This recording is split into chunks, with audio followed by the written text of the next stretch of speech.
आप लोगों ने सुना तो होगा, लेकिन उसके ऊपर विचार शायद नहीं किया होगा। वो यह है, समुद्र में मछलियां रहती हैं और मछलियों का भोजन भी वहीं पर उन्हीं मछलियों का ही होता है प्रायः। किंतु बड़ी मगरमच्छ मछली वगैरह होते हैं, वे बहुत कुछ समय के बाद भोजन करते हैं। जो किया है भोजन, उसको वो अच्छे ढंग से जब तक नहीं पचता तब तक दूसरे की ओर नहीं देखते। ये तो हुआ वो बड़ी मछली की बात, किंतु एक छोटी मछली भी रहती है तो वो मछलियों को खा नहीं सकती, इतनी छोटी रहती है। लेकिन वह मछली के कानों में रहती है, मछली के कानों में रहती, जिसको तंतुल मच्छ बोलते हैं, चावल के बराबर। किंतु इस दृश्य को देख करके वह हमेशा विचार करती है, देखो ये बड़ी मछली आंखें बंद करके सोई है और इसके मुख में कई हजारों मछलियां प्रवेश करती हैं और बाहर आती हैं और ऊपर ये भीतर जाती आती रहती है। ये तो पागल है। इसके स्थान पर यदि मैं बड़ी मछली होती, सुन रहे हो, तो एक को भी नहीं छोड़ती। अब बताओ, जिसने कुछ भी खाई नहीं वह भी, और जो खाती है वह भी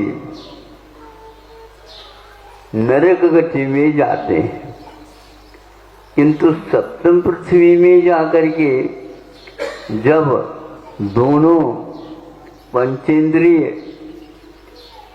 हो जाते हैं, उस समय उन्हें जाते स्मरणाधिक हो जाते हैं। अब वहां पर जाने के उपरांत वह सोचती है, दोबारा हमें इस प्रकार का कार्य नहीं करना चाहिए। और नार के जीव ही ऐसे होते हैं जो मरना चाहते हैं, बाकी सभी गति के जीव और जीना चाहते हैं, क्योंकि यहाँ पर विषयों का भरमार है। उसके सेवन करने के लिए वे हमेशा तत्पर रहते हैं। क्योंकि वहाँ पर पंचेंद्रिय के विषय मिलते नहीं, यदि मिलते हैं सारे के सारे प्रतिकूल ही मिलते हैं। प्रतिकूलता में नारकी जीव सोचते हैं मर जाऊं तो अच्छा, लेकिन छूट नहीं सकता, उसका अकाल मरण नहीं होता। और आप लोगों को यदि मरण आने को होता है तो मैं और जीऊं और जीऊं और जीऊं सोचता। ये जीवन मरण का खेल किसके ऊपर चल रहा है? आपने जो अतीत में भाव किए हैं उसके अनुसार गति का बंद हो गया है। गति का बंद होने के उपरांत, आयु का बंद होने के उपरांत उसका किसी भी प्रकार से समापन नहीं हो सकता जब तक वह पूर्ण नहीं हो। सोच लीजिए, विचार कर लीजिए। इसी प्रकार स्वर्गों में भी होता है। स्वर्गों में भी कल नहीं परसों बताया था, सुनो बच्चों बैठ जाओ, सुनता नहीं, ठीक क्या करता है? सारे लोग तो सुन रहे हैं, तुम्हें काय में लगी है। अब नरकों में एक प्रकार से हो गया तो देवों में भी ये स्थिति है। बहुत लंबी आयु तक रह करके भी वे आत्मा के स्वभाव के बारे में न सोचकर वहां पर विषयों में ही रमते रहते।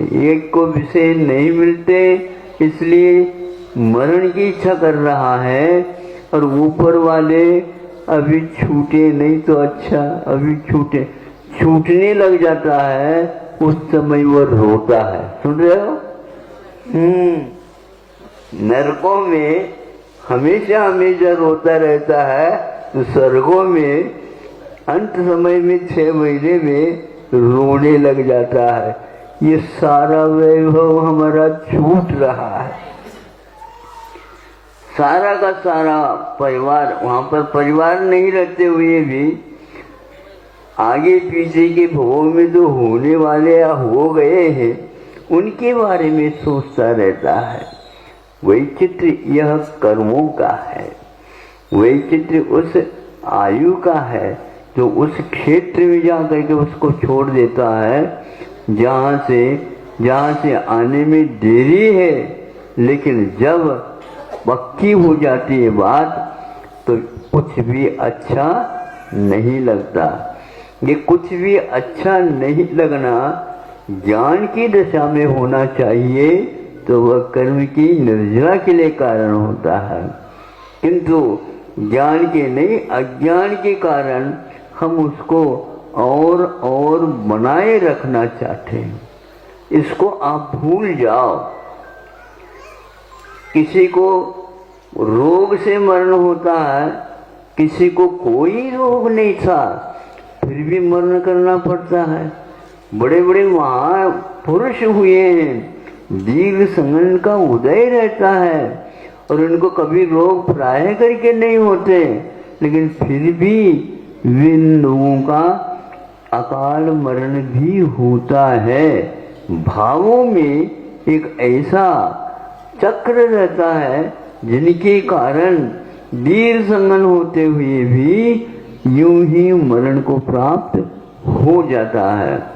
मरण और जीवन के बारे में इस रहस्य को जो व्यक्ति जानता है वह सुख के कारण और दुख के कारणों में भी अपने ज्ञान का उपयोग करके और उसके ऊपर विश्वास करता हुआ, एक खेल है, ये खेल कब तक चलता रहेगा? जब तक आप उसको खेलेंगे नहीं है तो अपने आप ही बंद होता है, किंतु खेल समाप्त होने के उपरांत भी उसी ओर नजर रखना ये अज्ञान का काम है। बच्चे कभी भी ऐसे नहीं करते। वो अपने बरसात के दिनों में वर्षा होती है तो मिट्टी को अपने पैरों पर चढ़ा देते हैं, घरोंदा जिसको बोलते हैं आप लोग छोटे बच्चे। तो बनाते रहते हैं और जो ही घर के भीतर से आवाज आती है, बेटा रसोई तैयार है, तो क्या करता है वो? जिसको बनाता उसको बिगाड़ देता है अपने हाथ से। उसकी कितनी निरीहता है देखो। खेल को खेल समझो, यह भी एक खेल है आप लोगों का।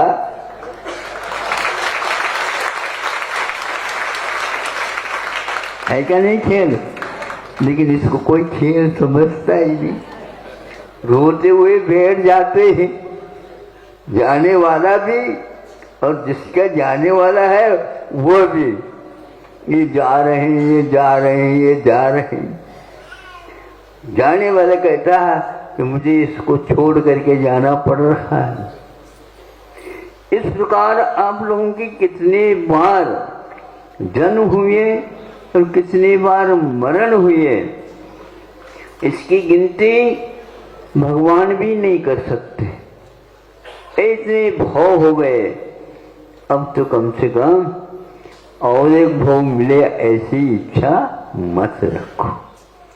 ये भाव एक प्रकार से आप लोगों को घुमाने में कारण होता, और भव बाकी जो कर्म होता है उसको आयु कर्म की संज्ञा दी गई है। ये आयु के कारण ऐसा होता। तो पुराण पुरुष जितने भी आयु का बंध न हो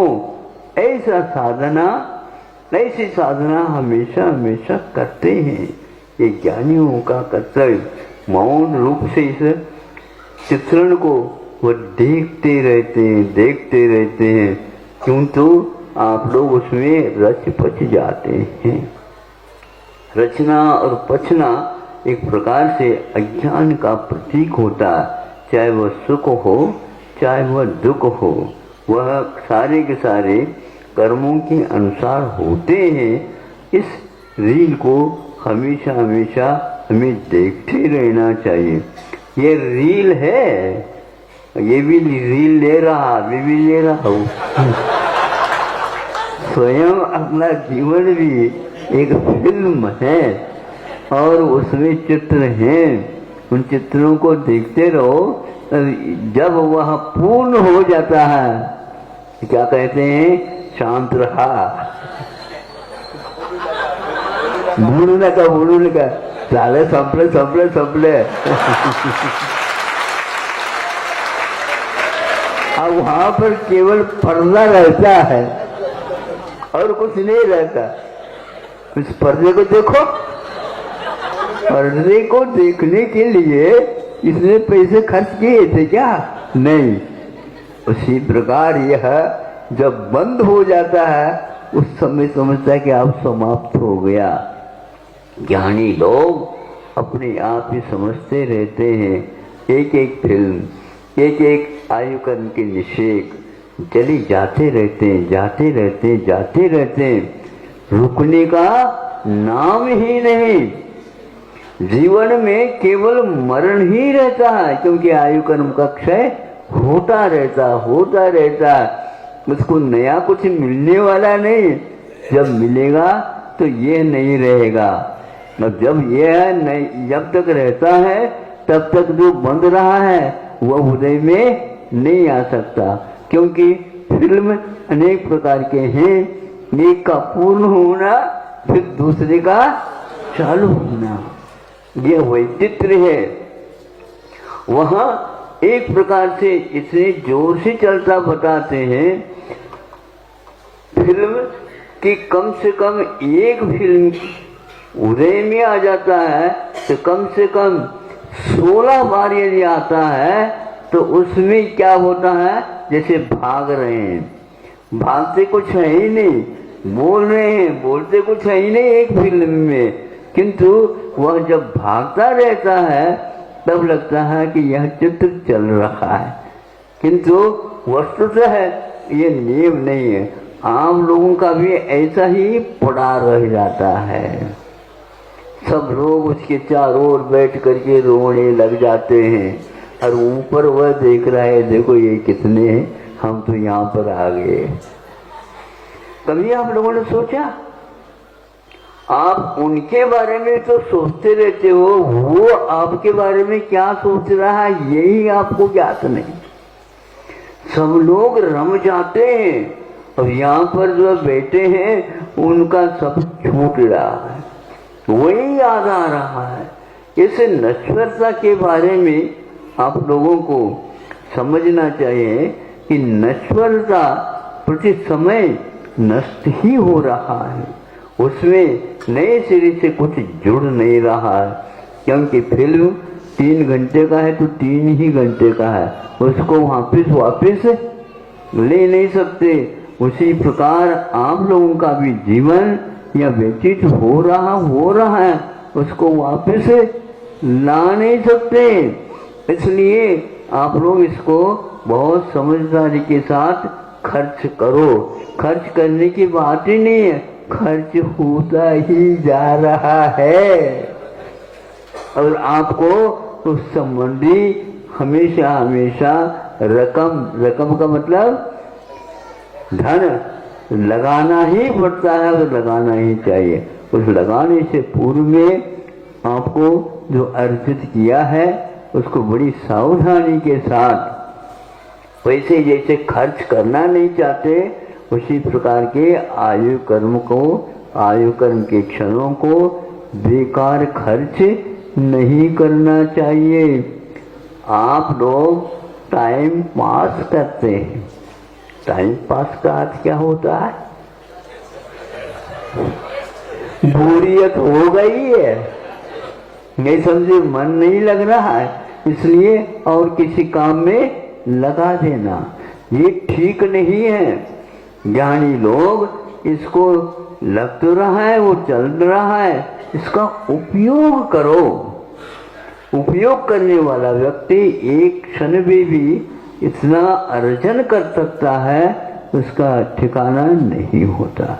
इसलिए कर्म निर्जरा के विषय में एक समय में असंख्यात गुणी कर्म की निर्जरा होती है। आगम का वाक्य बहुत महत्वपूर्ण है।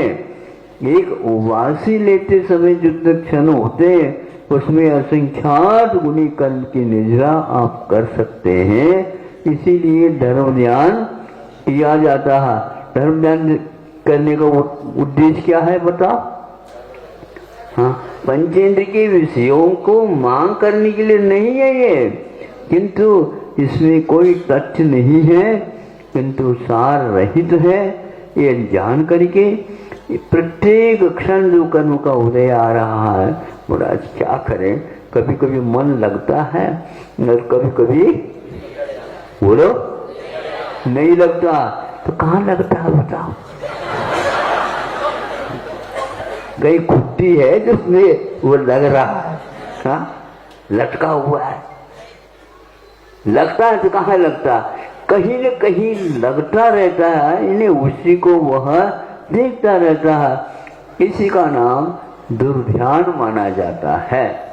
स्मृति समन्वयहार इसके शब्द दिया है, हमें वही स्मृति में आता रहता, उसको नहलाते हुए उसमें समता रखना ये ज्ञानी का कार्य होता। बहुत बार बड़ा सोचते तो है, लेकिन समता आती नहीं। अरे आप लोगों ने उसको भगा दिया, घर से बाहर निकाल दिया, वो कैसे आएगी? ज्ञानी के कमरे में हमेशा समता रहती है, तो मोही के कमरे में ममता रहती है। अब क्या चाहते हो बताओ? हाँ, समता है ममता? देखो दोनों में हम आपको सही अर्थ बता देते हैं। समता में समान राग द्वेष नहीं करना, सम समीचीन रूपेण अतति व्याप्नोति संचेते वह समता। ये समता की व्याप्ति है। और ममता का अर्थ मम मम, यानी मेरा। मेरा स्वभाव क्या है? मम मैंने मेरा, और ता मैंने अपना धर्म। तो मेरा स्वभाव क्या है, इस प्रकार चिंतन करना भी ममता है। समझ में नहीं आया आप लोगों को? व्याकरण जिसने समझा है, ममता मैंने मेरापन। मेरापन किसमें है? इंद्रियों में नहीं, इंद्रिय विषयों में नहीं, किंतु मेरा स्वभाव उपयोगो लक्षणम उसमें है। उस ज्ञान के द्वारा ममत्व के विषय में, मेरेपन के विषय में, मैं कौन हूँ इस विषय में चिंतन करना ममता है। और नहीं तो समता रखो, राग द्वेष नहीं करो, ये समता है। दोनों बहनें हैं हमारी, नहीं समझे? ये दोनों बहनी वे क्या है? हाँ, ये तो सिरपुर का है काम, नहीं व्याख्या है। भाषा का चमत्कार यही है। ज्ञानी हमेशा हमेशा कोई भी ग्रंथ का कोई शब्द उठा लेता है और उसमें अर्थ के अनुसार ही अपना चिंतन चलाता रहता है। कभी वह ऊबता नहीं, यानी बोरियत उसको नहीं होती, क्योंकि इसकी कीमत कोई भी चुका नहीं सकता है। स्वर्ग का सारा वैभव भी मिल जाए, मनुष्य भव के एक क्षण मिलना बहुत महंगी है चीज। बाजार में आई तो है, लेकिन हमारे पास पैसा नहीं है तो कुछ भी नहीं, इसलिए बाजार में जाओ नहीं। और पैसा होता है तो बाजार में ही चले जाते हैं और खरीदते हैं। आप लोग चमत्कार को ही विशेष महत्व देते हो, किंतु चित्त चमत्कार को कम से कम महत्व दिया करो। तो इस प्रकार समता और ममता याद रखोगे, दोनों हैं, दोनों में कर्म ईर्ष्या करना सीख लो। अहिंसा परमो धर्मः। चलो परम पूज्य समसुम्य आचार्य भगवान विद्यासागर जी महामणि राज की। आज आचार्य जी के प्रेरणा से सदलगा में एक हथकरघा चल रहा है और उस हथकरघा को कर्नाटक शासन द्वारा विशेष पुरस्कार, प्रथम पुरस्कार मिला है। जो बुनकरों का प्रदर्शन था उसमें सदलगा का पहला नंबर आ गया है और कर्नाटक शासन द्वारा उनको पुरस्कृत किया जा रहा है। ऐसे अनेक लोगों को रोजगार सदलगा के माध्यम, सदलगा हथकरघा के माध्यम से मिला है और इसको कर्नाटक शासन ने भी उसका काम देख लिया और उनको प्रथम पुरस्कार दे दिया है।